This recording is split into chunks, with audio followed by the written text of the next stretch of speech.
Ladies and gentlemen, boys and girls, welcome to another episode of the Crypto Daily Update with your host, Jake at Chain Genius. Today I wanted to start out with a little PSA, public service announcement.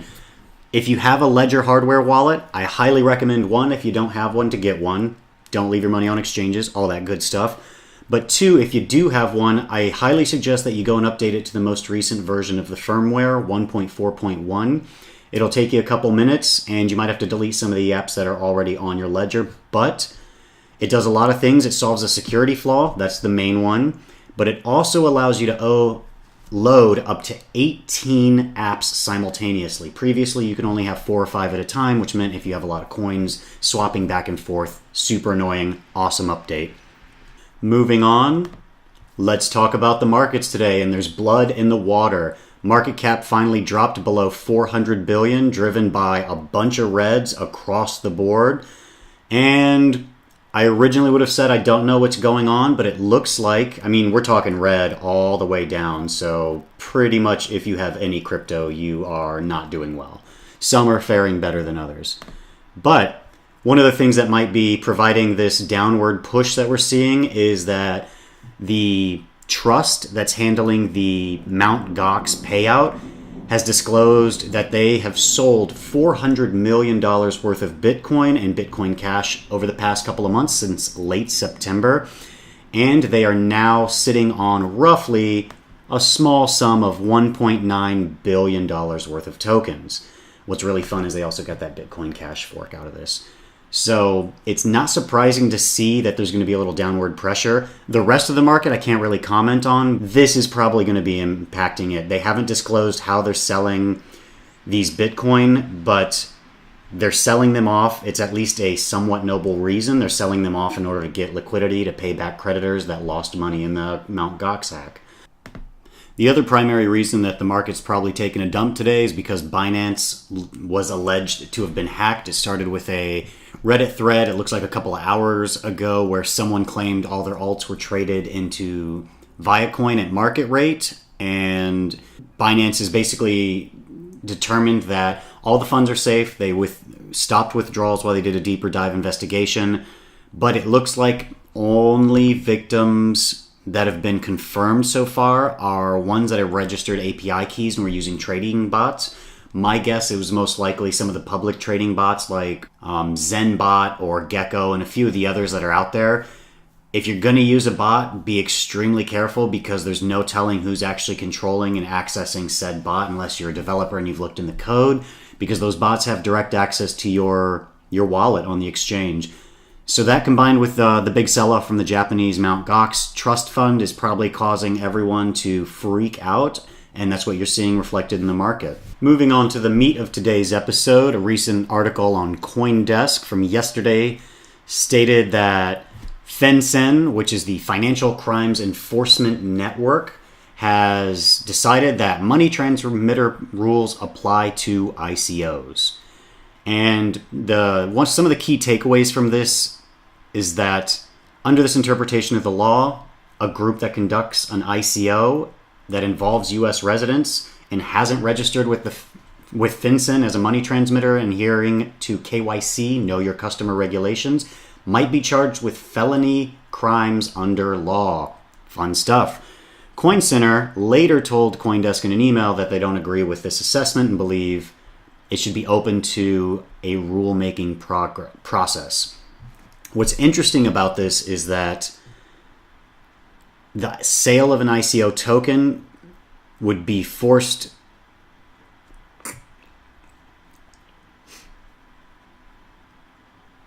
Moving on to the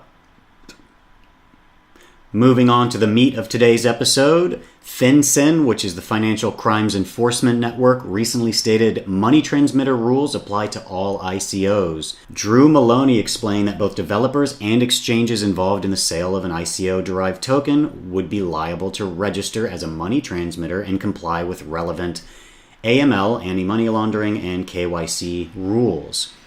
What's interesting with that is it means any ICO that sells to any U.S. resident, which is going to be a lot of them, is going to have to be registered with FinCEN.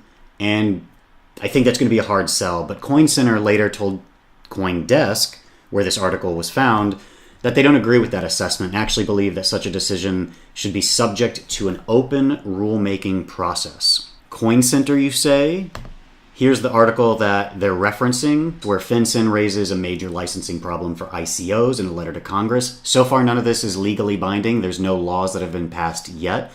But some of the key takeaways are a developer that sells a currency, including the form of an ICO or token, in exchange for another type of value, is money transmitting and must comply. Similar to what CoinDesk said. The problem that comes away from this is it's not involving the public in how these rules should be processed or created. Is it wise to make this through a letter to Congress versus bringing in the general public? And is it constitutional to mandate the private data collection of these intermediaries in the traditional sense? So meaning an exchange or any intermediary connecting buyer and sellers of these things has to maintain a KYC database. Is that an invasion of privacy? And that's some of the things that they bring up in this article. What makes this really tricky is they explain that convertible virtual currency administrators and exchangers are money transmitters, which would mean intermediaries between the buyer and the seller. They also believe that miners are considered money transmitters because they mine the Bitcoin, which itself does not constitute money transmission, but then the sale of that using anyone as an intermediary, or even if they set up their own exchange, would then put them into the world of money transmission. Now, if the miner was to sell directly to a first party, that would fall outside of money transmission. What this footnote doesn't explain is whether these sellers are exchangers or administrators, intermediaries, middlemen.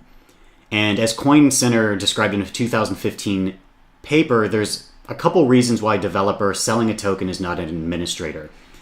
They can't issue and redeem the tokens that they sell, just like a miner. Once those tokens have been sold, there's no way for them to claw them back. There's a lot of good reasons why a developer selling a token is not an exchanger. They may sell, but they do not do so as a business dedicated to exchange. They might be selling, one individual or entity would sell any valuable investment or commodity to another person. The other piece of this talks about Bitcoin miners, how they're not a money transmitter, as I mentioned, unless they are selling through a dedicated exchange business that they either own or work with. Again, it's all about the intermediary. So this makes it really complicated to understand exactly how this should be working because, as this quote says, common understanding suggests that money transmission is an act performed by an intermediary, a person who stands between two parties accepting money from one and transmitting it to another. When a person transacts directly with another person, giving them money for any reason, gift, payment, donation, tip, they don't play an intermediary role, so there's no money transmission in this case. You don't hold yourself out as a trusted third party. But sir, didn't the SEC just tell us that all tokens are securities? That's kind of confusing. Marco Santori, formerly of Cooley LLP, also agrees. The one who invented the SAFT agreement says it's a nightmare. The SEC says that they're seen as the sale of securities, but FinCEN says they're generally money transmission. By law, they can't be both. And as an industry, got to do a much better job educating the government because they're a little bit out of their depth here. And it took them a long time to come up with a definition for derivatives. It's going to take them a long time to come up with a definition for blockchain and cryptocurrencies. Just to add to the confusion, I wanted to talk about another article on Reuters where virtual currencies are commodities, according to a recent ruling by a U.S. judge. And that's in line with what the CFTC has stated. And the CFTC, for those that don't know, is the Commodity Futures Trading Commission, SEC, Securities Exchange Commission. And they ruled just basically there was a company called CoinDrop, didn't follow the rules, they got charged. They were told everything's a commodity and not selling them appropriately. And the CFTC is in charge of commodities, futures, and derivative markets. And as far back as 2015, they claimed that all cryptocurrencies were commodities. Now the question is, are all blockchain and token assets commodities? Are they cryptocurrencies, which would then make them commodities? That's kind of the confusing part about all this. Going back to FinCEN for a second, there was another article on CoinDesk from 2 years ago talking exactly about this, where FinCEN rules commodity-backed token services are money transmitters. And this could be read broadly as startups seeking to both custody physical assets and issue digital assets for use in trading. Under such model, they would need to register with FinCEN and be licensed in all 50 states. Continuing on, this was, since it's a couple years ago, the latest statement from FinCEN to clarify which types of U.S. Bitcoin services it considers money transmitters, which it had already declared for Bitcoin processors, escrow services, and miners, among others. Some of the exceptions from this is how the business and its service model is constructed. So if they want to avoid the requirements associated with being categorized as a money transmitter, they would need to carve out certain exemptions, such as and only providing delivery, communication, network data services that ends up being used by someone else or another party that is a money transmitter. So even though the specific company might be able to sidestep the regulations or the definition of being a money transmitter, in their eyes, someone's going to be a money transmitter. And also, if you're selling commodities, you need to be licensed. And if you're selling securities, you need to be licensed. Moving on, the ex-CFTC. Are you noticing a trend here, mentioning the same three groups over and over? He's talking about even Republicans are starting to push for crypto regulation. And the crux of this whole article goes back to the beginning with the Joker talking about as soon as there's a correction, everyone loses their minds. Well, the opposite is true. Bitcoin wasn't really anything more than a play toy to a lot of these regulators until it hit that magic number of around $20,000. And maybe it's stupid, but that's kind of a number that at some point, once it reached that $300 billion market cap for Bitcoin at $20,000, that could start having a larger impact on investors. What Chilton goes on to say is that as it kept going up and up and up, people started saying something's happening here and we've got to pay attention. We need to make sure that investors and everyone are protected from themselves. So what makes this so complex? Who's regulating who? At the end of the day, I've mentioned 3 different government agencies that all work together under slightly different jurisdictions, and everyone's claiming a different definition for what Bitcoin, cryptocurrencies, blockchain assets are. And that makes it extremely complicated because who am I supposed to listen to? Mom, dad, or my crazy uncle? So talking about all of this fun stuff and securities, the father of the Jobs Act is talking about, another article from a few days ago on CoinDesk, talking about that a new version of the Jobs Act should help with some of these tokenized securities, because a lot of these small cap offerings, and the reason the Jobs Act originally came out is that to go public on an IPO or to raise funds, it required a tremendous amount of intermediaries that needed to be adequately compensated to find the other side of all this trading.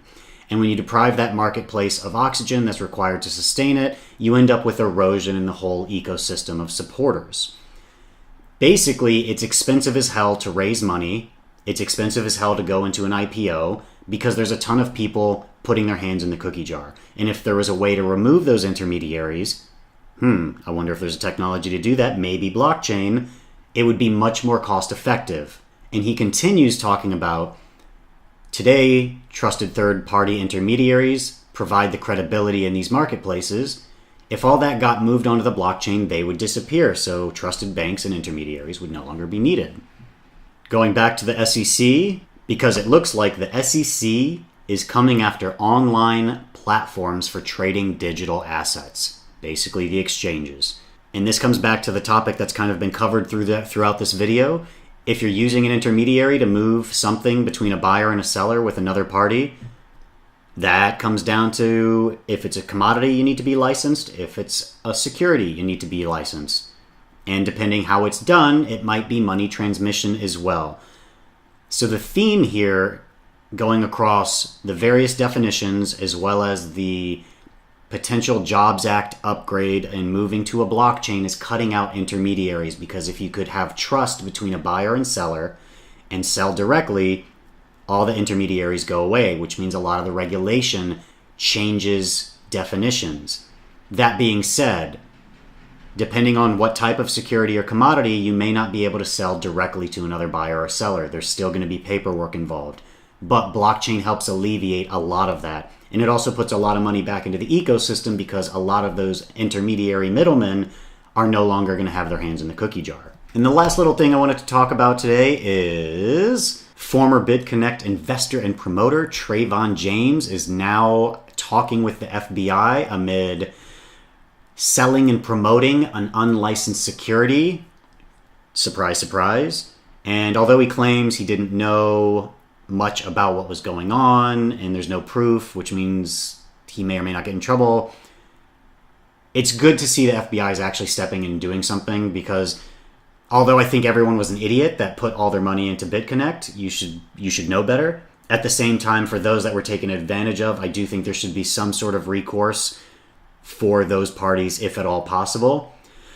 It is what it is, but that's all I've got for today. A little bit longer than expected, but if you like what I'm saying, hit that subscribe button, ring the bell, leave a comment, ask some questions, and I'll see you next time.